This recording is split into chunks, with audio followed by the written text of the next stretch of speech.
Pengamalan dalail di Nusantara memiliki akar historis yang cukup panjang. Kitab Dalail Khairat menjadi saksi bisu atas perlawanan kaum pribumi terhadap kolonial Belanda.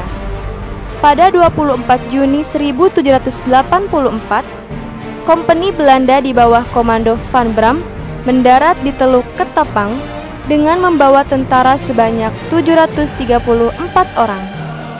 Nahkoda kapal perang Belanda kala itu adalah Frederik Rudolf Karel yang beroperasi untuk menghancurkan pasukan Raja Haji dari Malaka. Yang di Pertuan Muda Raja Haji adalah figur alim ulama yang tiada henti membaca Dalailul Khairat.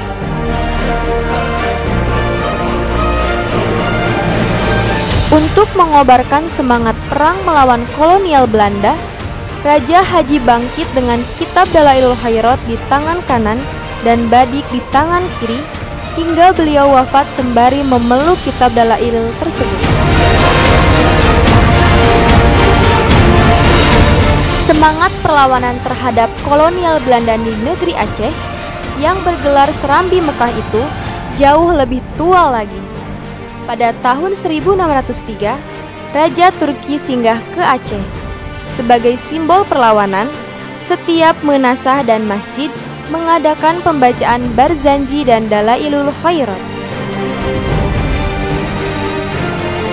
Sejarah panjang itulah membuat Dalailul Khairat di Aceh ini sudah menjadi bagian dari tradisi dan kesenian mereka yang ditampilkan bersamaan dengan pembacaan pantun bersahut-sahutan, hikayat berlipur lara, zikir Aceh, dan lainnya.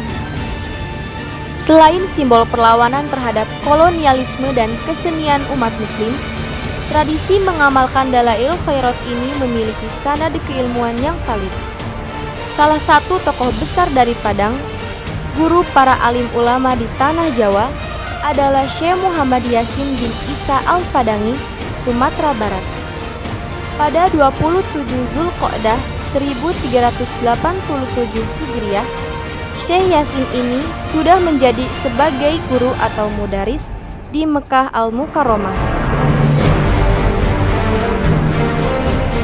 yang sekaligus pemberi ijazah mu'jiz amalan Dalailul Khairat termasuk kepada kiai muslim dari Jawa.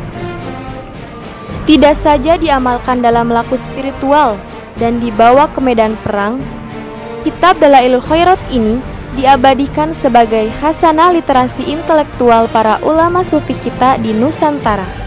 Salah satu buktinya, ketika Syekh Muhammad Nafis Al-Banzari hendak mengarang kitab berjudul Ad-Durrun Nafis, kitab Dalailul Khairat menjadi salah satu rujukan pentingnya.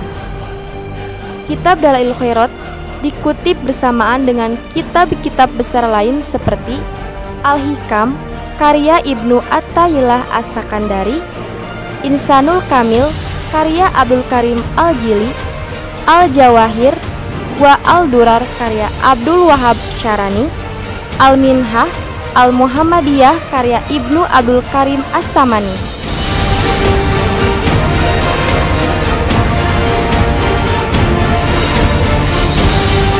Tradisi yang digagas Syekh Nafis Al-Banjari ini dilestarikan oleh penerusnya, Syekh Muhammad Zaini Abdul Ghani Al-Banjari yang dikenal sebagai guru sekumpul.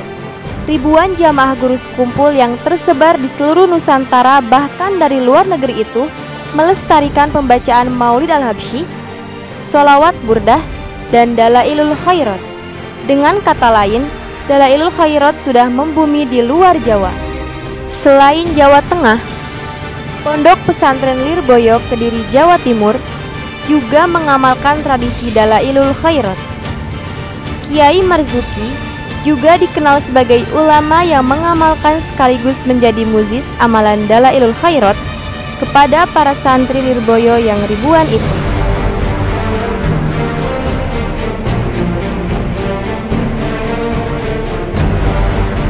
Perjuangan ulama lain dari Kediri yang patut dicatat dalam sejarah adalah sosok Kiai Zazuli, ayahanda dari Kiai Haji Zainuddin Zazuli, pengasuh Pondok Pesantren Al-Falah Ploso.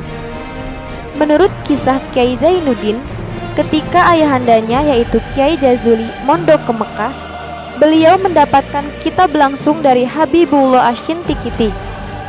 Padahal Syekh Asy-Shinqiti ini sudah wafat 200 tahun sebelumnya.